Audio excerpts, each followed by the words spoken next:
Bonjour Maxime, Bonjour Guillaume, comment vas-tu? ça va bien et toi? Très bien, merci. Prêt Est-ce que pour tu un es nouvel prêt? épisode? Oui, bien sûr, bien T'allais me sûr. poser la même question, c'est ça? J'allais effectivement te demander la même chose. Est-ce que nos auditeurs sont prêts? C'est ça la question, Ah, surtout. s'ils ont cliqué, je pense qu'ils sont prêts. Ah, ok. En tout cas, j'espère pour eux, sinon ils n'ont rien à faire ici. En tout cas, moi je pense que dans tous les cas, ils sont pas prêts. Parce que tu as trouvé des informations, on va dire, cruciales, Oui, absolument. déterminantes. C'est un sujet facile. Non, pas Ok. du tout. Ouais. Non, effectivement. non, je pense qu'ils sont pas prêts justement parce que c'est un sujet beaucoup plus complexe qu'il n'y paraît. Ouais. Moi, les résultats de mes recherches, c'est que on pourrait croire qu'il y aurait un consensus commun sur ce sujet. Déjà est-ce qu'il y en a un qui est mieux que l'autre ou quoi? Et même si c'est pas le cas, est-ce que l'un est nécessairement en opposition avec l'autre? Et il se trouve que on sait pas trop. On sait pas trop. Effectivement. Non pas parce qu'il n'y a pas assez de choses pas assez de recherches sur le sujet, pas assez d'éléments sur le sujet, mais parce que on a beaucoup d'éléments contradictoires. En tout cas, moi, c'est ce que j'ai trouvé. Est-ce que c'est le cas aussi pour toi? Ouais, j'ai pu trouver un peu la même chose. En gros, ouais, il y a pas mal d'infos. Des infos qui vont dans un sens et dans l'autre pour le même domaine, enfin le même sujet. Donc Intéressant. je vais avoir des trucs dans la polyvalence qui se contredisent et en même temps je vais en retrouver dans la spécialisation. Enfin c'était un peu difficile de trouver des informations là-dessus parce que je sais pas pour toi, mais moi quand j'ai fait mes recherches c'était uniquement sur le domaine professionnel. La partie polyvalence et spécialisation, j'ai réussi à la trouver nulle part d'autre. Malgré le fait de taper un peu des choses différentes, je suis tombé uniquement sur la partie professionnelle, donc être salarié, avoir un job. Et quand j'ai fait des recherches sur être dirigeant d'entreprise, polyvalence, etc., il n'y avait pas beaucoup d'informations sur le sujet parce que, bah en fait, juste un dirigeant est déjà polyvalent. Il faut qu'il sache tout faire, donc il n'y avait pas de oui ou de non. C'était une vérité, on va dire, de ce côté-là. Ouais. Est-ce qu'on commencerait peut-être d'abord par définir ce qu'est la Complètement. polyvalence? Est-ce que tu as une Complètement. définition? Vas-y, donne la tienne. Alors, la polyvalence, donc en l'occurrence, c'est pour un salarié. Hein. C'est le fait d'être formé sur plusieurs tâches différentes. Donc ça, on n'était pas trop mal sur la définition, c'est un peu le terme polyvalent, quoi. Et ça permet du coup de réduire l'impact quand on a un absent. Donc en cas d'absentéisme, ça te permet de mettre, c'est un peu d'avoir un joker qui lui va être formé sur une, deux, trois tâches différentes et du coup va pouvoir travailler soit en plus de ses tâches habituelles sur les tâches de l'absent, soit de prendre la place de l'absent s'il y a la possibilité. Donc ça c'est ce que j'ai trouvé pour la polyvalence. Sachant que on en avait parlé un petit peu, alors je sais pas si c'était dans l'épisode 1 ou pas, mais on peut dire polyvalent, mais on peut aussi dire un autre terme. On est un peu sur un fun fact là. On peut dire un autre terme. J'ai pas. Je l'aurais jamais trouvé, franchement. J'ai pas, vas-y, dis-moi. Alors, on peut dire plurivalent. Ouais, ok, si ça je l'avais. Parce que du coup, pluri veut dire plusieurs en latin. Et Ouais. valent, j'ai pas de définition pour valent, mais c'est comme polyvalence, c'est pareil. Ouais. Donc on peut dire plurivalent Ok, ou polyvalent. si ça je l'avais, mais j'avoue que je l'aurais pas nécessairement utilisé. Mais du coup, pourquoi il y en a un qui prend le pas sur l'autre? Bah, je pense que polyvalent, c'est... Plus simple à dire. Ouais, puis c'est mignon, tu sais, c'est poli de dire polyvalent, tu vois. Puis ça fait toujours une petite vanne. Et c'est vrai qu'en plus d'être valent, je suis poli. T'es les deux, quoi. Ouais, effectivement. Donc voilà ce que j'ai trouvé.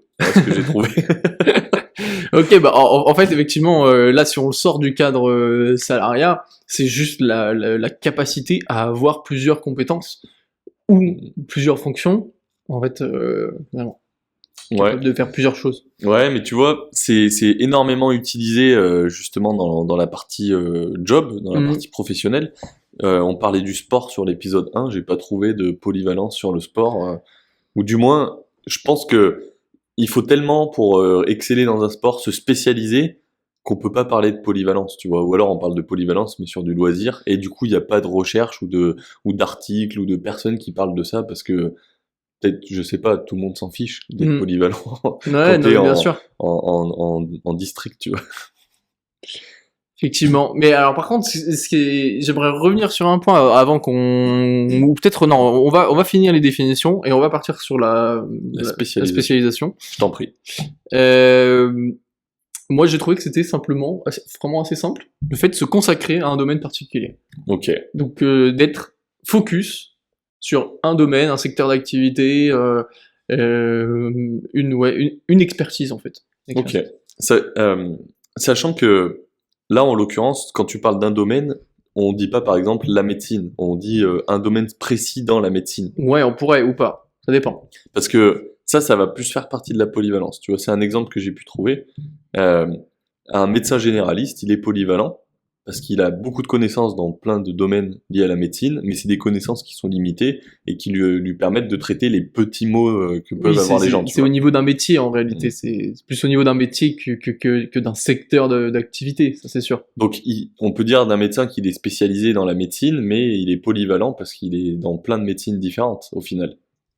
Ou alors on peut dire c'est le cas, oui, c'est le cas. Ouais, parce que pour moi et d'après ce que j'ai pu trouver aussi, la spécialisation ça va plus être le mec il est podologue et il va faire que des opérations qui sont liées avec les pieds, les artères, les machins, Oui, enfin tu vois, c'est Mm. ça de la spécialisation. Et du coup le Ouais. médecin généraliste, d'où son nom l'indique, il est polyvalent parce qu'il est généraliste. Ouais, exactement. Donc du coup on va dire un Et ça, domaine c'est un des rares cas. C'est un des rares cas parce que c'est un des rares métiers qui est suffisamment complexe pour qu'en fait justement dans le titre on précise la notion de généraliste. ouais, Parce bien que sûr. on va pas dire un plombier généraliste. Oui. Tu vois, c'est un des rares métiers où il faut le préciser parce que c'est pas commun en fait d'être généraliste au sens large. Bah. Normalement, un métier c'est en lui-même spécialisé. T'es dentiste, t'es un spécialiste des dents. C'est vrai. T'es menuisier, t'es un spécialiste des meubles. T'es charpentier, t'es spécialiste, tu vois. Et si tu es menuisier et charpentier, t'es plus spécialisé, t'es polyvalent parce que tu fais deux métiers différents. Oui, menuisier, T'es dans le tu même, veux dire t'es dans le même secteur, mais si fabriquer t'es... des meubles, c'est ça? Ouais, ébéniste, pardon, ébéniste. Ouais, ok. Ou ébéniste, menuisier, charpentier, ou encore un autre, tu travailles quand même le bois, Ouais. mais c'est pas du tout les mêmes techniques, etc. Donc en fait, ça fait que t'es polyvalent et que t'es pas spécialisé. Ok. Et ça, c'est une notion qui est vachement importante parce que finalement, c'est ça qui va faire que une entreprise va se spécialiser ou justement être plutôt généraliste. C'est parce que ça renvoie pas la même image et c'est pas les mêmes compétences qui sont derrière. Et typiquement, je prends l'exemple de ces métiers, c'est assez juste. C'est que en fait, tu utilises même pas les mêmes unités de mesure ou les mêmes marges d'erreur.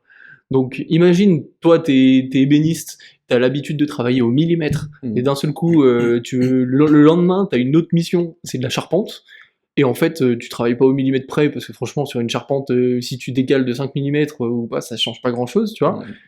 C'est pas du tout les mêmes compétences que tu dois avoir. Tu dois reformater ton cerveau d'une journée à l'autre, voire d'une demi-journée à l'autre, si tu fais les deux choses dans la... Tu vois, ça nécessite une gymnastique d'esprit qui est vachement différente.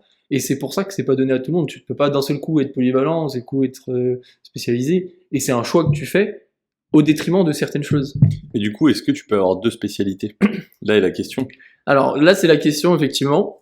Ce qu'il faut qu'on note, c'est que la polyvalence, en tout cas la spécialisation, c'est le fait d'être... Tu peux être spécialisé sur plusieurs métiers, mais ça n'aura pas été dans deux timelines au même moment. Imaginons, quand tu fais une reconversion professionnelle, tu te spécialises dans un autre métier. T'es pas nécessairement polyvalent dans le sens où, ok, tu fais deux métiers, t'as fait deux métiers dans ta vie. Polyvalent, il faut le faire en même temps. C'est ça, il faut que ce soit fait en même temps, en parallèle. Sinon, en fait, c'est pas la même énergie que tu mets. En fait, il y a une notion dans la spécialisation et dans la polyvalence qui est l'investissement en termes de temps. Ouais. Si tu veux, quand t'es spécialisé, en gros, tu mets 100% de ton temps dans une chose. Et quand tu es polyvalent, tu vas dispatcher proportionnellement, plus ou moins, dans les différentes choses que tu fais. Du coup, si t'es spécialisé dans deux métiers, c'est comme si t'étais polyvalent, en fait. Ouais, parce que t'es à 50% sur les deux. Mais du coup, à quel moment intervient le terme spécialisation? Est-ce que c'est si, par exemple, tu as plus de connaissances et plus de techniques que 90% des gens, ou est-ce que c'est à partir d'un certain nombre d'heures assignées par semaine à un métier? Enfin, tu vois. Je pense que là, la zone est assez floue. La zone est assez floue. Moi, j'avoue, par rapport aux recherches que j'ai faites et de l'opinion que je m'en fais, j'aurais tendance à dire que c'est une fois que t'as fait le choix. Ok. Parce que tu peux pas juste dire, ok, je fais deux choses, semaine prochaine, je vais me focus que sur un truc, donc je me spécialise la semaine prochaine sur ce truc-là. Si c'est pas un choix défini dans ta stratégie d'entreprise, dans ta stratégie de carrière ou je ne sais quoi, tu vois. Pour moi, il faut que ce soit décidé, bon ok, Là, en vrai, ça m'intéresse plus trop de faire telles actions, etc., tel métier, machin. Je veux me focus sur un seul. Et à partir du moment où tu as fait ça, là, tu te spécialises. Ouais. Ok. C'est l'idée que je m'en fais, parce que sinon, en fait, la limite, elle est trop fine entre celui qui est genre polyvalent, genre qui fait du 20%, 20%, 20% et 40, ou genre 20, 20 et 60. Tu vas peut-être dire, ok, le mec est polyvalent et spécialisé en même temps. Ouais, tu pourrais, mais c'est pas vraiment ça. En réalité, le mec est spécialisé. Il y a encore quelques actions qu'il fait, mais ça veut pas forcément dire qu'il les fait parce que c'est un choix de stratégie. Il les fait parce que c'est peut-être une nécessité, comme tu dis en tant qu'entrepreneur. Ouais, bien sûr. T'as d'une part ta spécialisation parce que t'as C'est une ton certaine métier, en fibre. fait, ta Quand tu commences à spécialisation. monter une entreprise, soit t'es un commercial, soit à la base t'as une nature plutôt commerciale, soit t'as une nature plutôt ingénieur, soit plutôt Mm. marketing, etc. T'as on va dire ton métier de base qui fait que tu vas venir faire ton entreprise et transférer ces compétences-là, et t'as la nécessité de faire d'autres activités pour pouvoir subvenir aux besoins de ton entreprise Ouais, bien sûr. sans avoir les ressources. Et ça veut pas nécessairement dire que t'es polyvalent à 100%. Ok. Parce que Du coup, t'étais différent sur un truc. on change notre opinion par rapport à Bah au moi là, premier épisode. finalement ouais, c'est l'idée que je m'en fais. Ok. Mais parce que ce qu'on s'était dit dans l'épisode 1, pour ceux qui l'ont écouté juste avant d'écouter celui-là, c'est que concrètement, tu commences par être polyvalent parce que tu as tout un tas de tâches à faire, mais ce que tu dis, c'est vrai. Moi, j'ai pas pu trouver une justification à ce qu'on a dit dans l'épisode 1. On n'a pas la possibilité en fait d'être polyvalent, on a juste une compétence qui nous permet de lancer notre business ou notre entreprise, et c'est cette compétence qui fait que derrière, bah, on va avoir des tâches annexes à faire, mais ça va pas pour autant dire qu'on est polyvalent dessus, parce que c'est pas des tâches qu'on veut faire toute notre vie ou qu'on va être amené à faire toute notre vie. Et c'est aussi pour ça qu'il y a plein de services maintenant qui nous permettent de faire ces tâches-là facilement, on va dire, et sans qu'on ait forcément trop besoin de les faire. Et du coup, on peut se concentrer sur là où on est vraiment bon, notre spécialisation, en l'occurrence notre métier. Comme un charpentier, un plombier ou un électricien, quoi. Totalement. On reste toujours dans le bâtiment. Et d'ailleurs, en plus, en sortant un peu on va dire du podcast, tu serais pas drivé si t'étais absolument polyvalent au moment où tu lances ton entreprise. Bien Ce qui sûr. fait que t'es drivé pour être entrepreneur, c'est parce que t'as un truc qui t'attire, t'as une sorte de micro-passion dans ton job, tu vois. C'est ça qui te donne envie d'aller faire le truc. Si en fait t'étais juste un monsieur je sais tout faire, tu continuerais de tout faire pour Ouais. quelqu'un. Tu le ferais pas pour toi parce que t'as pas de T'as pas de ligne vision directrice, propre. quoi, ouais, bien C'est sûr. ça qui est compliqué, en fait. Ouais, parce que si tu fais tout, en fait, t'es entre guillemets bon nulle part. D'où l'intérêt de se spécialiser. C'est Tu vois, on a changé un petit peu notre discours c'est- par rapport c'est à... effectivement ce qu'on va voir, ouais, pendant les résultats. Moi, qu'est-ce que toi t'as vu si on devait se focus par exemple sur la spécialisation. Est-ce que t'as vu, je sais pas, des avantages, des inconvénients à cette spécialisation? Ouais, alors, moi, du coup, c'est ce qu'on disait tout à l'heure. J'ai vu deux choses contradictoires, Ok. mais du coup, qui vont quand même dans le même sens.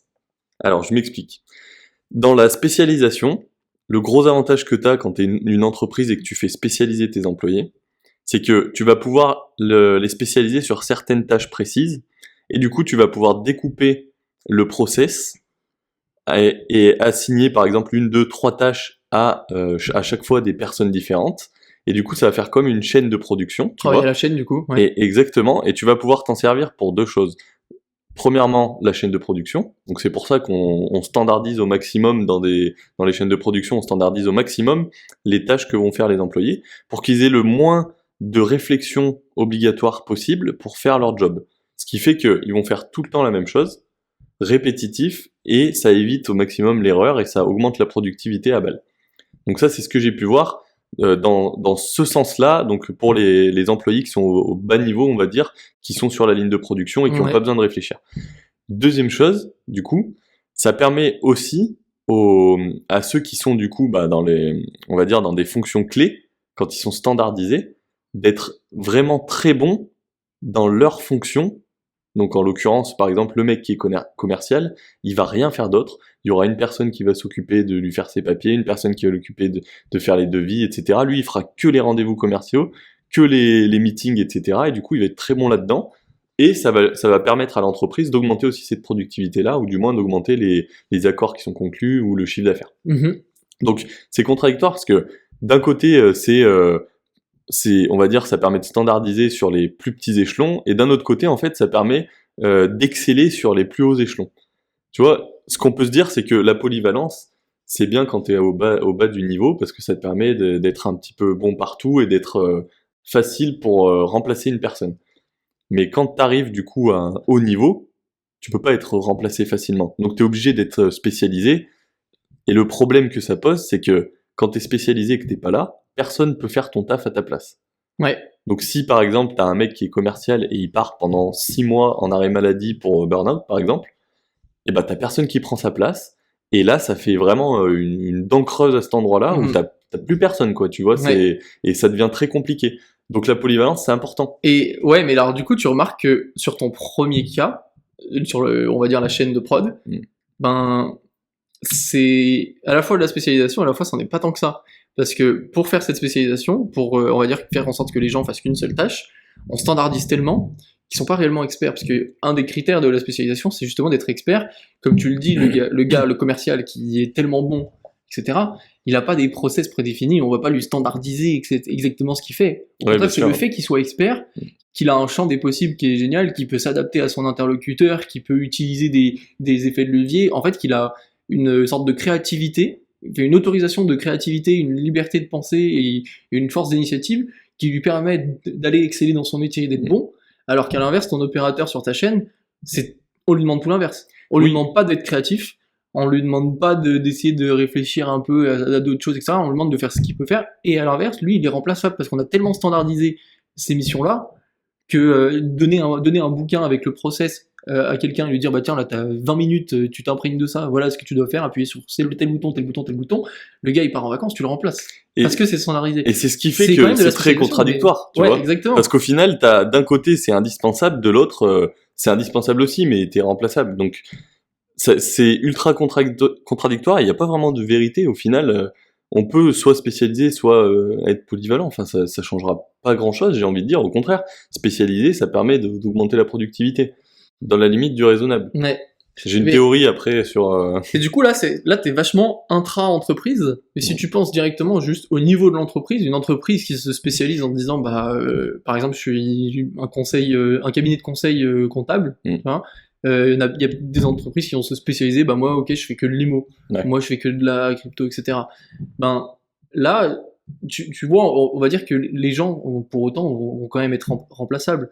Tu vois, t'as plus côté comme tu disais, ils sont tellement experts que tu peux pas les remplacer.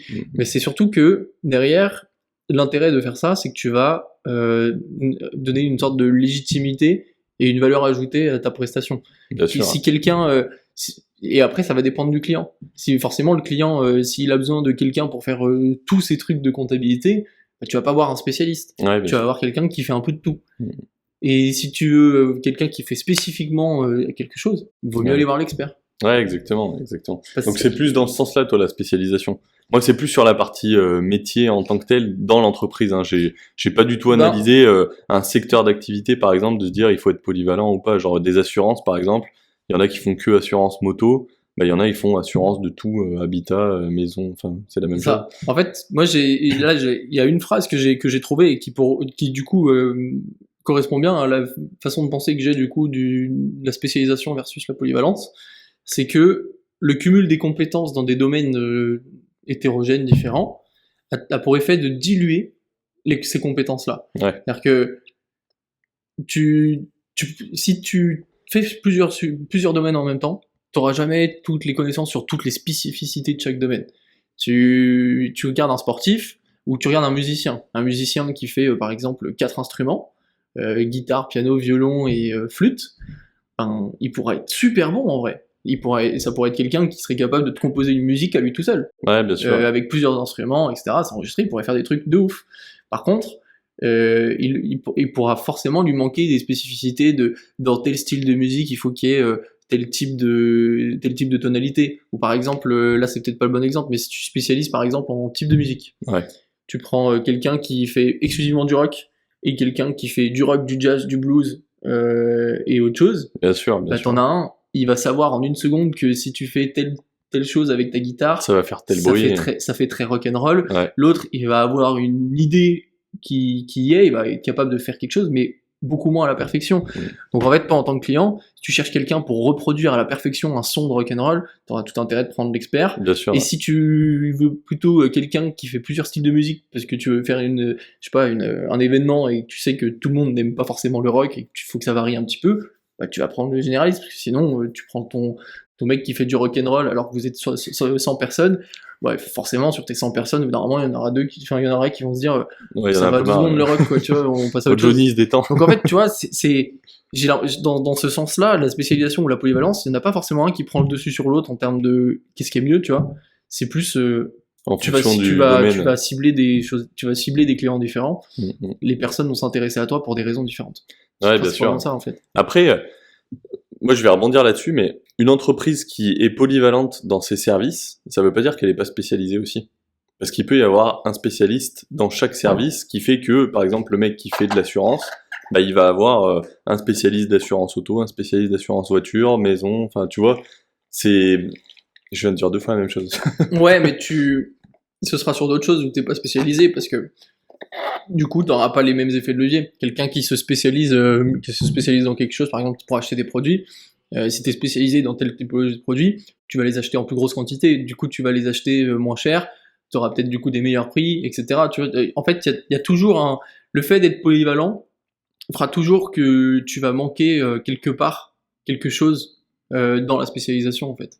Du coup, ce qu'il faut être... Alors, je vais reprendre l'exemple que j'ai pris, mais différemment. Du coup, au lieu que ça soit une entreprise qui propose différents services, ça serait par exemple un groupe qui regroupe plusieurs entreprises qui, elles, seraient toutes spécialisées dans chaque domaine. Ouais. Et en fait, le groupe est polyvalent parce qu'il a énormément de domaines à son actif, mais derrière, chaque entreprise est bien une entité indépendante et spécialisée. Oui. Donc en fait, la polyvalence permet juste de regrouper plusieurs spécialisations au final. Dans un sens, ouais. Mais à l'échelle d'une entreprise, c'est faisable. À l'échelle d'un homme, à l'échelle d'un individu, Ouais, c'est bien moins sûr. faisable. Un groupe Parce qu'en d'individus, fait, par contre. C'est ça, exactement. Un groupe d'individus, tu peux parce que tu vas pouvoir démultiplier le temps. En fait, c'est un peu ce qu'on disait tout à l'heure. Quand je disais, tu cumules les champs les domaines différents, tu vas diluer tes compétences. Pourquoi? Parce que en tant qu'individu, on a une contrainte de temps. Si tu es sportif, tu veux faire un sport, bah, si tu te focalises dans un sport, sur ta journée, tu peux faire 12 heures ton sport, si t'en as envie. Par contre, si tu fais 4 sports en même temps, sur chaque journée, t'as plus que 3 heures pour faire chaque sport. Donc forcément, t'es limité par le temps. Par contre, si tu démultiplies et que tu recrutes des personnes pour faire le truc, bah en fait, tu contres cette limite-là. Et c'est pour ça que du coup, une entreprise peut être, entre guillemets, comme tu dis, polyvalent et spécialisé en même temps, parce que tu choisis tes ressources en question, enfin, en conséquence. Ouais, bien sûr. Et en tant qu'individu, tu peux pas. Ouais, non mais c'est sûr. Je pense que du coup la polyvalence intervient uniquement quand il y a un groupe de personnes ou un groupe d'entités. Ça répond, ouais, du moins bien. la polyvalence liée à la spécialisation. Parce que sinon, un homme peut être polyvalent, bien sûr. Ouais, tu peux être polyvalent. Et du coup, là, tu sentiras très vite les limites de cette polyvalence. Tu verras très bien que tu as du mal à tout savoir sur tout. Ouais, il va tout faire aussi. Tu seras tout le temps limité et tu pourras pas tout faire d'une part en termes de temps. Ouais. Mais aussi tu seras loin d'être expert sur les sujets et tu te confronteras à des sujets, à des problématiques plutôt. Exactement. Est-ce que tu avais d'autres choses à dire sur l'un ou sur l'autre? Dis-moi. Ah bah, plein de choses. C'est tout le sujet du podcast. Donc, ouais, effectivement. Tout ce que j'ai à dire, c'est sur l'un ou sur l'autre. Moi, je vais partir sur la polyvalence. Bon, je vais rester même dessus, parce que c'est moi qui en ai fait la définition. Ok. J'ai trouvé quelques avantages et quelques inconvénients aussi, bien sûr, parce qu'il y en a toujours. Je vais te les dire. Alors, en avantage, ce que j'ai pu trouver, c'est que ça permet du coup plus de performance, c'est ce que je disais tout à l'heure, sans pour autant augmenter le recrutement. Donc sans pour autant augmenter par exemple la masse salariale. Donc ça c'est bien dans le sens où pour une entreprise, pour pouvoir se développer, ou du moins augmenter son chiffre d'affaires, sans augmenter ses charges, bah, rendre un employé polyvalent permet ça justement soit de pouvoir le compenser, soit de pouvoir lui donner plus de tâches, parce qu'il a tant d'heures chaque jour, peut-être que ses tâches actuelles il les fait en 8, mais c'est ce qu'on disait justement sur l'apprentissage, c'est que si là il les fait en 8 et qu'on lui en donne que 6, il les fera probablement en 6. Parce qu'il utilisera 100% du temps qu'il lui a alloué. Bien sûr. Deuxième chose, ça permet de s'éloigner aussi de la routine. Parce que quand tu es spécialisé et que tu fais tout le temps la même chose, C'est aussi pour ça qu'il y a, à notre époque, beaucoup de personnes qui changent de job. Quand tu fais beaucoup de choses à la fois, ça te permet de jamais être ennuyé par ce que tu fais. Tu vois, si tu fais tout le temps que du commercial, peut-être qu'au bout d'un moment, t'en auras marre de parler avec des gens. Oui, Ça peut arriver. forcément. Et pareil dans les métiers techniques et autres, sauf si t'es passionné, mais tout le monde ne l'est pas. Il y a plein de gens qui le font par défaut, le métier. Donc ça permet d'être plus impliqué et d'être plus motivé aussi, parce que à chaque fois que tu découvres une nouvelle tâche, ou du moins que tu fais une tâche que t'as pas fait depuis longtemps, tu te rappelles que t'aimes bien faire cette tâche et tu prends du plaisir, ainsi de suite, et après tu jongles un peu entre les tâches. Et ça permet du coup de devoir utiliser ton cerveau pour travailler aussi. Tu vois, si tu fais des tâches qui sont répétitives, ou si tu fais des tâches sur lesquelles tu es spécialisé en tant que commercial, par exemple, c'est vite des automatismes que tu peux avoir. Tu utilises beaucoup moins ton cerveau, ça peut peut-être t'ennuyer à la longue. En étant polyvalent, tu vas faire tellement de tâches différentes que tu vas pas adapter ton esprit à faire des trucs répétitifs, et du coup, tu vas, par définition logique, être un peu plus impliqué, un peu plus motivé. Mais il y a aussi des inconvénients qui vont avec ça. Forcément. Donc toi, t'en parlais tout à l'heure avec une longue phrase. Moi, j'ai un seul mot pour ça, la déqualification. Ouais. Donc le fait, en fait, de plus tu vas faire de quantité en termes de tâches, moins elles seront de qualité. Et du coup, si au début, tu fais genre 2-3 tâches, tu vas être très bon pour les faire, plus tu vas être polyvalent, moins tu vas être bon pour les faire. Ou du moins, il y aura forcément meilleur que toi, et ça impliquera le fait que si un jour tu viens à changer de poste, tu seras pas suffisamment qualifié, et du coup, tu vas commencer avec des lacunes. Alors que tu sais faire plein de choses sur plein de postes différents, tu vois. Ouais, c'est clair. Donc, plus de quantité, moins de qualité, c'est logique. C'est ce qui pose un peu le problème sur la polyvalence.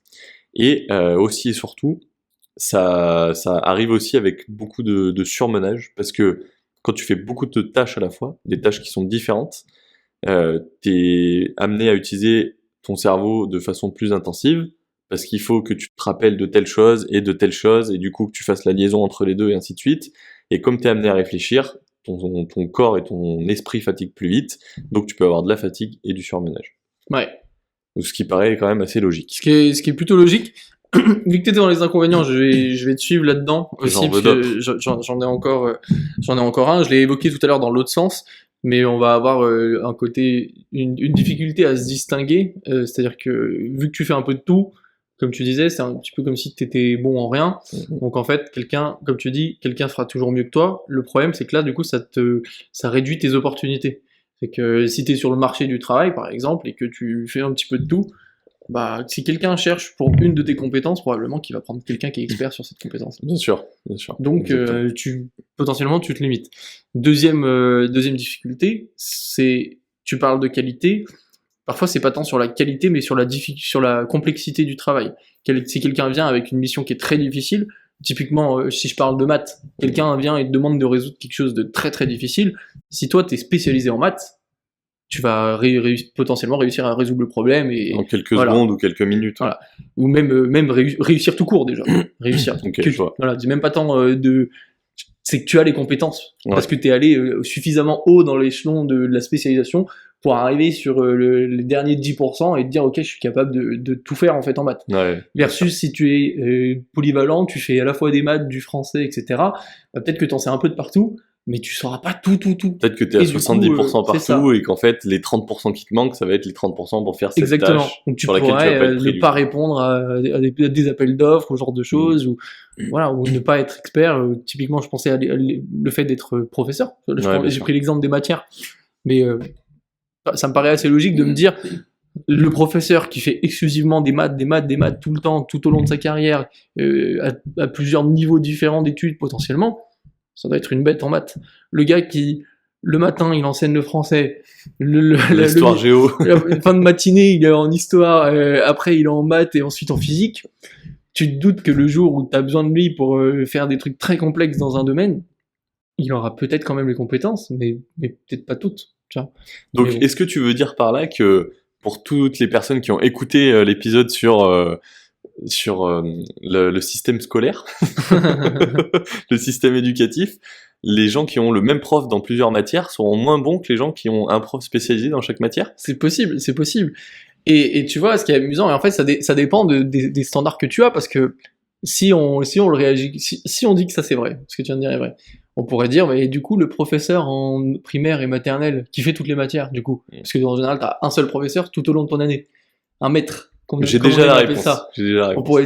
pourrait dire du coup, mais du coup, il est incompétent à tous les niveaux. Mais en Bah, fait, on te demande pas. Non, exactement. On te Ça demande dépend pas du niveau d'être de ultra difficulté qu'on compétent. te demande, ouais. C'est ça. Exactement. Et là, en fait, en l'occurrence, en primaire, t'as besoin d'apprendre les bases. C'est ça. Et le mec, s'il a 70% de tout, bah, il a forcément les 35% de base qu'il faut pour chaque élève, quoi. Exactement, Ouais. exactement. C'est ça. Du coup, ça Mais- répond bien. Et c'est là où, du coup, tu vois les utilités de la polyvalence Ouais, bien sûr. et les utilités de la spécialisation. Et Ouais. c'est pas nécessairement une opposition. C'est comme on l'a dit, c'est un choix. Mm. Un choix stratégique que tu vas faire pour un secteur donné, pour une carrière, etc. Ouais, ou pour un niveau de fonction aussi. Ouais. C'est exactement ça. En fait, tu verras jamais, au final, une personne polyvalente dans les plus hauts échelons d'une entreprise, tu vois. C'est impossible. Parce Mhm. que il faut le mec qui est très très bon sur les ressources humaines, il faut le mec qui est très très bon sur le commercial, et il faut pas le mec qui connaît un peu tout, tu vois. Ouais, Le mec qui connaît un peu tout, bah il est arrêté aux échelons plus bas. Donc spécialisez-vous. effectivement. Et j'ai un dernier point qui du coup qui répond aux deux, mais du coup qui est bon pour l'un, bon et mauvais pour l'autre. C'est la notion de risque. En fait, la polyvalence, dans un sens, correspond à la diversification. Mhm. Et la diversification va diluer ton risque.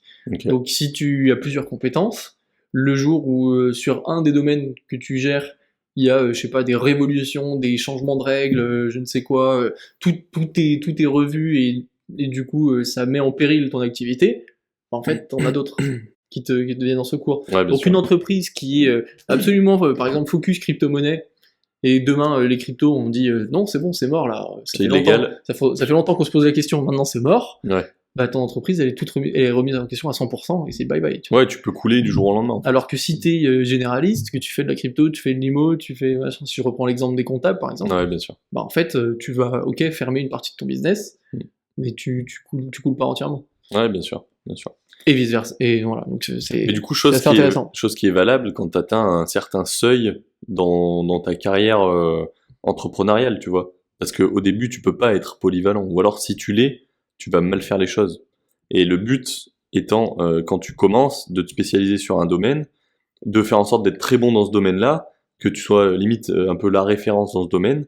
Et derrière, potentiellement, en fonction de la demande que tu peux avoir ou des idées que tu peux avoir, ouvrir une autre branche dans un autre domaine peut-être. Mhm. Mais du coup, ça, on en revient au même, c'est que en faisant ça, si t'es pas suffisamment bien structuré, que t'as pas mis des gens qui sont spécialisés dans le domaine que t'as ouvert de base, quand on ouvre un deuxième, tu vas perdre en qualité. Ou alors tu vas perdre en des savoir-faire. clients sur ton domaine, sur ton premier domaine, celui que tu as Ouais. cherché à spécialiser. Exactement. Donc c'est là où on voit qu'il y a toujours une notion très stratégique derrière tout ça. Il faut que ce soit réfléchi bien en amont. C'est pas un Ouais. truc que tu Faut que ce soit préparé. tu t'adaptes au dernier moment. Oh, en vrai là je me fais chier, bah tiens je vais faire autre chose. De fou. À l'échelle d'un individu, si, pourquoi pas, parce qu'effectivement il faut s'épanouir dans la vie. À l'échelle d'une entreprise, tout est réfléchi différemment. C'est là où c'est toujours compliqué là quand on parle sur ce sujet. Faut réussir À distinguer. à être sur le même sujet, Ouais. enfin sur le même critère, parce que c'est vrai que si tu parles à l'échelle d'un individu ou tu parles à l'échelle d'un groupe, une entreprise, je ne sais quoi, Mhm. c'est vraiment pas la même chose. Ouais, bien sûr. Ouais. Très bien. Est-ce que tu as d'autres choses à apporter? Moi, j'ai on va dire on va dire quelques éléments entre guillemets scientifiques. C'est pas nécessairement de la science, mais c'est on va dire des études qui ont été faites, des rapports, on va dire, qui ont été faits et qui vont donner des arguments ou non dans un sens ou dans l'autre.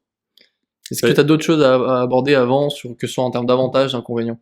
Moi, j'ai une doctrine dont je parlerai d'ici quelques minutes. Je vais te laisser commencer. Ok, très bien. Moi, j'ai 4 points assez intéressants qui vont traiter du sujet. C'est alors, entre guillemets un peu en vrac, et on va voir jusqu'où ça nous emmène. Le premier point, c'est la notion de spécialisation excessive. Ok. Cette spécialisation excessive entraîne automatiquement une diminution de la polyvalence. Parce que tu te spécialises.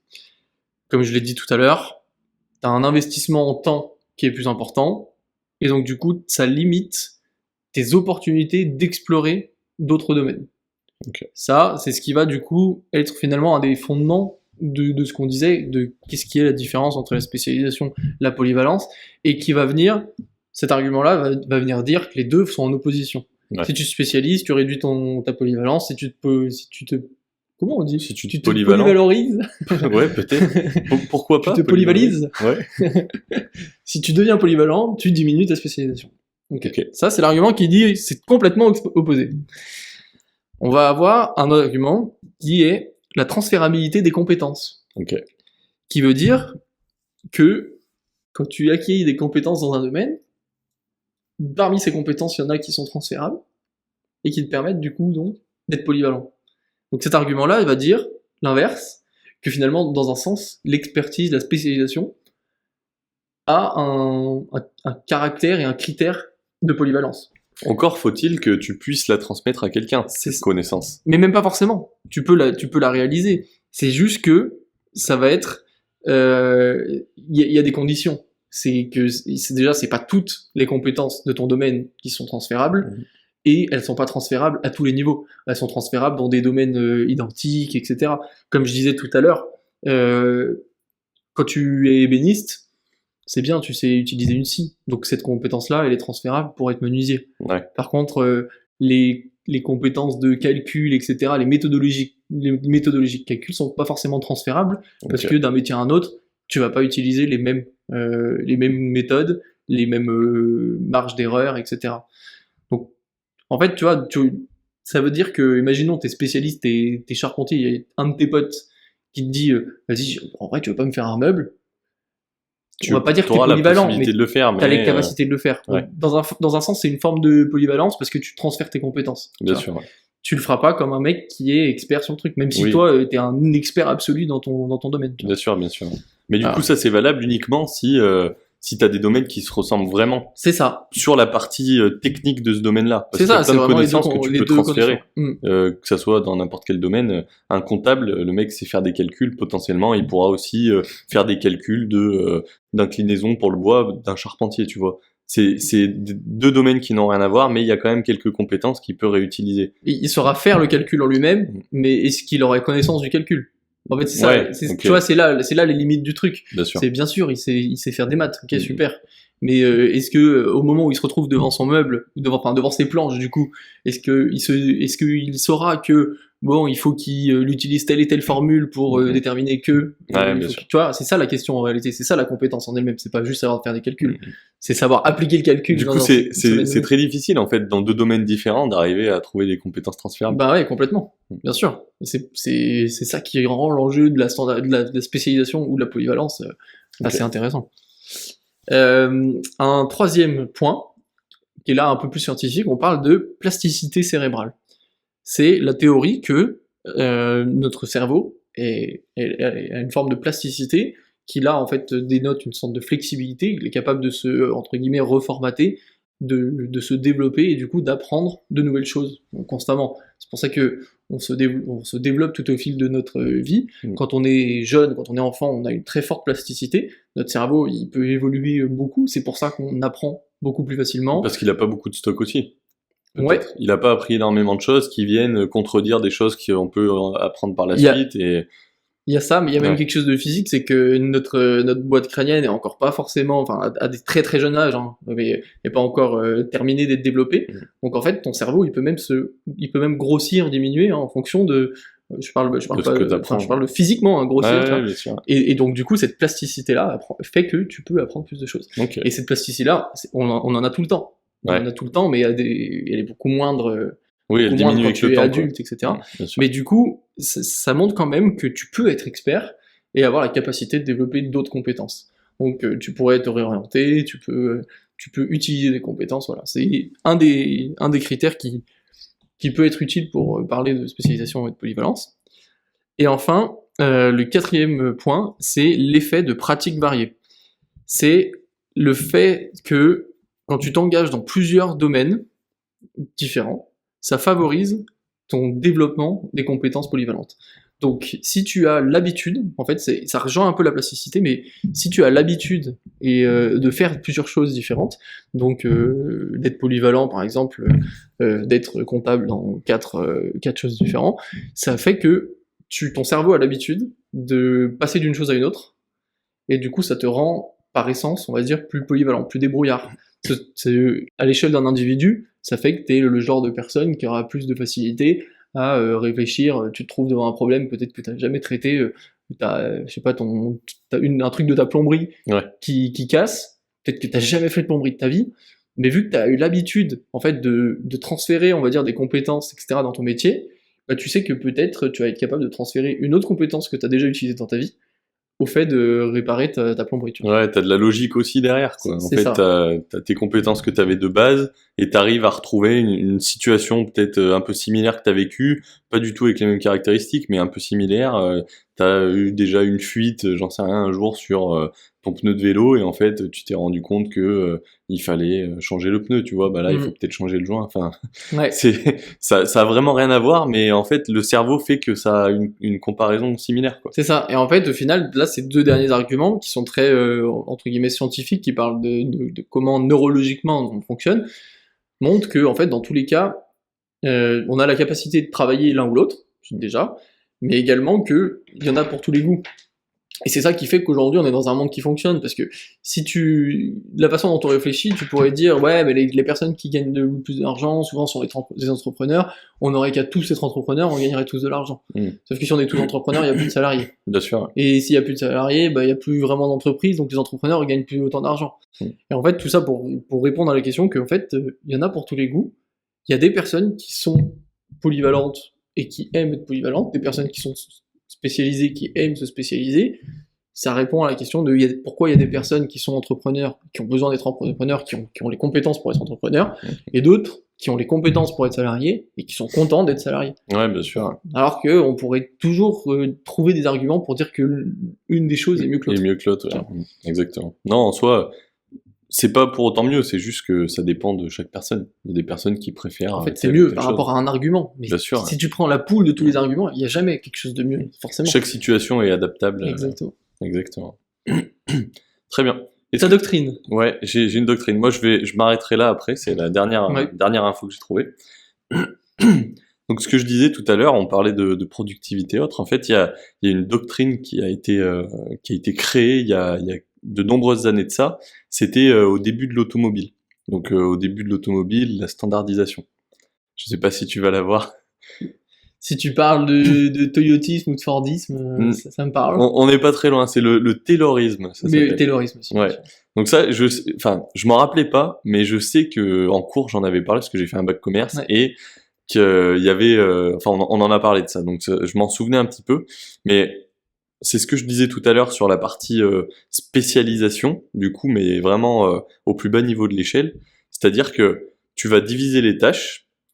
Tu vas créer des micro-tâches. Donc, par exemple, le mec, il va juste poser le joint sur l'écrou. Le gars, après, derrière, il va visser l'écrou, tu vois. Et en fait, ça va être que des petites micro-tâches comme ça.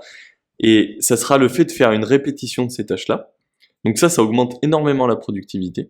Mais vraiment, ça a été entre 40 et 50% d'augmentation de la productivité juste en mettant ça en place. Enfin, juste en mettant ça en place. Par contre, ça a des gros effets négatifs et c'est les raisons pour lesquelles ça a été arrêté. Alors, ça a été arrêté dans la mesure du raisonnable. Il y a toujours des chaînes de production, mais les gens font plus de choses variées parce que sinon ils tiendraient pas là-dedans. Il y a un gros sentiment de motivation qui baisse. Ouais. Donc ça, c'est clair et net. Hein. Quand tu fais toujours la même tâche, concrètement... On n'est pas des robots, on n'est pas fait pour faire des choses de robots. C'est exactement ça. Et puis, t'as pas la... En fait, t'as l'impression de servir un peu à rien, tu vois. T'as l'impression de te dire, mais que je le fasse ou quelqu'un d'autre le fasse, je suis remplaçable. En fait, pourquoi est-ce que je le fais, tu vois, concrètement. Donc ça, moi j'ai vécu ça quand j'ai bossé en usine il y a de nombreuses années où je devais contrôler des pains de burger qui passaient devant moi sur un plateau, tu vois. Génial. Et vraiment, c'est des trucs tu devais regarder s'il y avait le bon nombre de graines de sésame sur le pain. Non mais quasiment, je devais regarder s'il était tourné dans le bon sens, tu vois. Et en fait, quand j'ai fait ça pendant 2-3 jours, tu vois. Ah ouais. Et en plus, je le faisais le matin. Je suis pas très matinal. Je le faisais le matin et au bout de 2-3 jours, je me suis dit, mais si je fais ça de ma vie entière, je vais pas vivre très longtemps. J'ai arrêté, je suis parti, j'ai plus jamais fait un domaine comme celui-ci, tu vois. Vraiment, c'est un truc où je me suis senti, mais inutile, tu vois. Et pourtant, c'est un job qui est important parce que ça évite que quand on va au magasin, on se retrouve avec un pain qui est à l'envers dans le sachet, tu vois. Bah ouais, c'est clair. Ça n'a pas une utilité de fou. Alors, ça n'a pas une utilité de fou pour le consommateur, mais en fait, ça a une utilité de fou pour l'entreprise. Pour parce que l'image de personne n'achèterait l'entreprise. ce truc. Bien sûr. Donc, Si t'avais un pain qui est en travers ou tout écrasé ou pas de la bonne taille, en fait, et juste ça, tu vois, pour moi, je me suis dit, c'est pas possible, je peux pas faire un truc comme ça, genre vraiment. Mais je pense qu'il y a en fait, des personnes à qui ça a été correspond. hyper utile à une période parce qu'on n'avait pas les compétences technologiques pour automatiser autant ce qu'on Bien sûr, fait. bien sûr. Donc c'est pour ça que effectivement, à un moment, il y a eu besoin de se dire, ok, bah on met des personnes pour faire un travail de robot. Ouais. Maintenant, on a les capacités pour créer des robots, pour automatiser des choses, et du coup, on fait en sorte que les robots fassent les choses à notre place. Bah, c'est surtout Et que on a plus vraiment ces lignes-là, elles existent encore, mais elles sont robotisées. on est passé d'un mec spécialisé à checker des pains à un mec spécialisé à créer une machine pour checker des pains. Ouais. C'est quand même fou l'évolution. C'est vrai. Et créer une machine pour checker des pains, c'est quand même plus, je pense, plus sympa et plus agréable à faire que checker des pains en eux-mêmes, tu vois. Je suis d'accord. Mais par contre, c'est beaucoup plus facile à mettre en place un mec qui va checker des pains. Et ça coûte beaucoup moins d'argent à l'entreprise. C'est clair. Mais quand tu arrives à un certain stade, là en l'occurrence, t'es dans une grosse société, tu vois, nationale, multinationale. Quand on arrive là, t'es obligé d'avoir des machines qui s'en occupent. Et peut-être d'avoir un mec qui fait juste du contrôle, mais au cas où, tu vois, à telle étape de la chaîne, mais il fait autre chose aussi. Ouais. Parce que là, en l'occurrence, j'étais assis sur ma chaise, c'était même pas une chaise, c'était un tabouret. J'avais même pas de dossier. Et du coup, je regardais passer les pains comme ça, mais je te laisse imaginer, à 6h30 du matin, quand t'arrives et que tu vois passer des pains devant toi, c'est comme quand tu comptes les moutons le soir. Tu t'endors. Tu t'endors. Je pense que j'ai dû m'endormir, je pense. Alors, je sais pas si c'est un fun fact, mais quand tu parles finalement, quand tu parles de taylorisme, moi, l'image, le souvenir que j'en ai, et ça va peut-être parler à beaucoup de personnes dans la francophonie, c'est la scène dans Charlie et la chocolaterie du père qui travaille justement dans une usine et son boulot, c'est juste de mettre le bouchon du dentifrice. C'est ouf. Et en fait, à chaque fois que je pense au taylorisme, chaîne de production, je revois ce type en train de mettre des trucs de bouchons. Et en plus, quand tu y penses, c'est de la preuve que tu baisses de motivation et que tu te fais chier dans ce genre de métier. Ouais. C'est que le mec, pour s'occuper, il volait des bouchons, il faisait des petites figurines, il faisait des châteaux avec les bouchons. Comme un mec qui ferait des trucs en allumettes, là. Ouais, exactement. Non, mais en vrai, c'est fou. Voilà. Bah, en fait, quand l'esprit s'ennuie, il cherche des occupations différentes. C'est une évidence. Ouais. C'est exactement ça. T'allais dire autre chose encore. J'ai deux autres. Bon, il y a une baisse de l'intérêt au niveau de l'employé aussi, une baisse de l'implication, ce qui paraît logique. C'est pour ça qu'ils cherchent des petits bouchons de dentifrice pour faire des petits bonhommes en bouchons de dentifrice ou des châteaux. Du coup, j'ai pris ce que tu voulais dire, c'est ça. je l'avais plus en tête, mais maintenant je me rappelle de lui comme ça. Pour ceux qui n'ont pas la vidéo, allez la voir. Et du coup, dernière, il y a aussi un sentiment d'abandon, dans le sens où maintenant, tu peux énormément remplacer tout ça par de la robotisation, c'est ce que tu disais, mais aussi de la digitalisation. Il y a plein de tâches maintenant que tu peux faire par d'autres personnes. Ouais, c'est vrai. Ouais. Enfin, concrètement, il y a des tâches qui sont répétitives, qui te font pas gagner énormément de valeur, et à ton produit ou à ton service, et que tu peux déléguer à d'autres personnes qui, eux, vont le faire, c'est leur job de base, tu vois, ils font que ça toute la journée, mais pour différentes entreprises, et du coup, ça revient pas vraiment à être de la standardisation, parce que chaque entreprise est différente, et tu vas faire les choses dans la même direction, mais de façon différente en fonction des entreprises, tu vois. Ouais. Donc il y a des services maintenant qui sont proposés justement pour remplacer le mec qui va, j'en sais rien, peut-être pas l'histoire avec les dentifrices, tu vois, mais des tâches répétitives comme chaque fin de mois faire les fiches de paye, tu vois. Bah maintenant t'as un mec qui fait les fiches de paye pour tout le monde, tu vois, ou des logiciels qui font les fiches de paye pour tout le monde. Donc maintenant c'est abandonné le taylorisme. Je vais pas dire que ça n'existe plus parce que en France je pense que ça existe toujours. Ça existe dans d'autres formes. Dans d'autres formes. Des niveaux différents, effectivement. T'as des chaînes de production, mais tu fais peut-être un peu plus de choses que juste une action. Tu fais peut-être 10 actions. Ouais. Sur le même truc. Que t'es polyvalent, mais en même temps t'es spécialisé dans tes chaînes tu mentionnais les chaînes de production en automobile. Moi j'ai la chance en ce moment de travailler pour Volvo Trucks. Quand tu vas sur une chaîne de production dans une usine comme celle-là, ça reste du taylorisme. Les gars ils sont dans un poste de travail, ils ont 3 minutes, il y a un timer à l'écran, 3 minutes pour faire une action sur une pièce.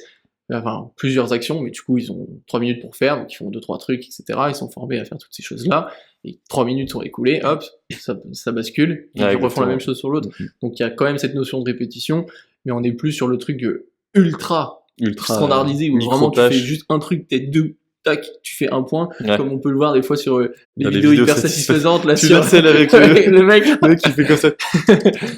attention, Ouais. Il soulève quoi, des sucettes ou un truc comme oui, ça, le mec, je sais pas, il balance des trucs dans un panier, mais il le fait avec un doigt, une rapidité Avec une aisance de dingue. absolue, une précision de ouf. Énormément de commentaires de femmes d'ailleurs. Non mais je Mais bon. vois, ouais, exactement. On n'en est plus là non plus. Ouais. Ouais. Mais justement, c'est pour ça que je précisais la France. C'est que nous, on a peut-être évolué parce qu'il y a les robotisations, on a peut-être plus de budget et autres. Il y a plein de pays où c'est pas encore le cas. Hein. Exactement. Et tous les Ouais. pays où sont faits à très bas coût les t-shirts, des colis qui sont envoyés. Enfin, tous ces pays-là, ils n'ont pas encore cette chance d'avoir la digitalisation ou la robotisation ou Ouais. l'automatisation des tâches qui fait que en fait c'est une personne qui va faire cette tâche-là. Et t'en parlais avec le mec qui jette les sucettes, on est là-dessus quoi. Ouais, exactement. Sujet intéressant et complexe, comme on va dire, beaucoup entre guillemets de contradictions. Si on devait résumer tout ça, tu dirais quoi, toi? Moi je dirais que j'ai changé un peu mon avis dans le sens où on partait plus sur la polyvalence, c'est bien jusqu'à se spécialiser, etc. Je pense que tu m'as fait changer d'avis. Il faut être spécialisé pour ensuite avoir de la polyvalence. Là, je parle pour une société. Il faut d'abord se spécialiser dans un domaine pour ensuite avoir de la polyvalence sur des personnes qui bossent dans ce domaine-là, tu vois. Je vois. Mais de la polyvalence dans le nombre de personnes qu'il y a. Il faut qu'il y ait par exemple un mec qui soit spécialisé dans tel domaine, un mec qui soit spécialisé dans tel domaine, Je vois ce que tu et veux ainsi de dire. suite, et ainsi de suite. Ce qui fait que, bah, au final, ta société est polyvalente, mais t'as des gens spécialisés dans chaque domaine quand même. Ce qui fait que t'es extrêmement bon dans tous les domaines que t'as. Ça fait sens. C'est mon opinion Ouais. finale. Ouais, moi, ce que je veux dire au final, c'est réfléchissez à ce que vous voulez faire, que ce soit à l'échelle d'un individu ou d'une entreprise, c'est une stratégie. Que ce soit une stratégie de business, est-ce que vous voulez cibler un marché et du coup peut-être aller mettre des prix plus hauts parce que vous êtes spécialisé, mais du coup vous privez de toute une autre part de marché, ou est-ce que vous voulez être polyvalent, comme ça vous avez moins de risques d'être uniquement dépendant d'un seul marché, mais du coup vos prix seront moins chers, vous n'aurez pas nécessairement la légitimité. Il y a des avantages, des inconvénients, c'est un choix qu'il faut réfléchir, et à l'échelle d'un individu, c'est pareil, c'est de la stratégie, mais à un niveau de carrière. Est-ce que du coup vous voulez être spécialisé sur un métier, et dans ce cas-là pareil, valoriser ce métier-là, ou plutôt être sur plusieurs métiers en même temps, et pareil, diviser le risque. C'est finalement les choses sont les mêmes, les contraintes sont pas forcément les mêmes, mais au final, ça reste qu'une question de choix. J'ai pas l'impression qu'il y en ait vraiment un qui est mieux que l'autre. Ça va aussi parfois dépendre de l'étape, est-ce que vous êtes au début de votre carrière, milieu de carrière, fin de carrière? Est-ce que pour une entreprise, vous êtes au début de l'activité, milieu d'activité, fin d'activité? Tu vois? Et voilà, faut juste le réfléchir. Je pense que ça dépend aussi de l'humain en lui-même. Hein. Surtout, en fait, ce qu'il faut, c'est avoir conscience de ce qu'on veut, de ce que vous êtes polyvalent et spécialisé pour en fait prendre des décisions qui sont en accord avec ça, parce que si tu es polyvalent mais que tu prends des décisions ou des stratégies, des orientations de personnes spécialisées, il y a des chances que tu n'ailles pas dans les bonnes directions, etc. Ouais, par rapport à ce que tu veux toi au final, tu vois. Ce qui est vraiment important, c'est pas tant de se dire oh, est-ce qu'il faut faire ça ou est-ce qu'il faut faire ça, c'est est-ce qu'on veut faire ça. Ouais, exactement. Est-ce que c'est ce qui nous fait vibrer, est-ce que c'est ce qu'on aime ou pas. Si on aime, go fonce, que ça soit dans une direction ou dans l'autre, quoi. Exact. On va se laisser là pour aujourd'hui. Ouais. C'était un bon épisode. Merci pour cet échange. Et ben, ravi d'avoir pu échanger sur le sujet avec toi. Et on se retrouve pour le prochain sujet, du coup. À la semaine prochaine. À la semaine prochaine.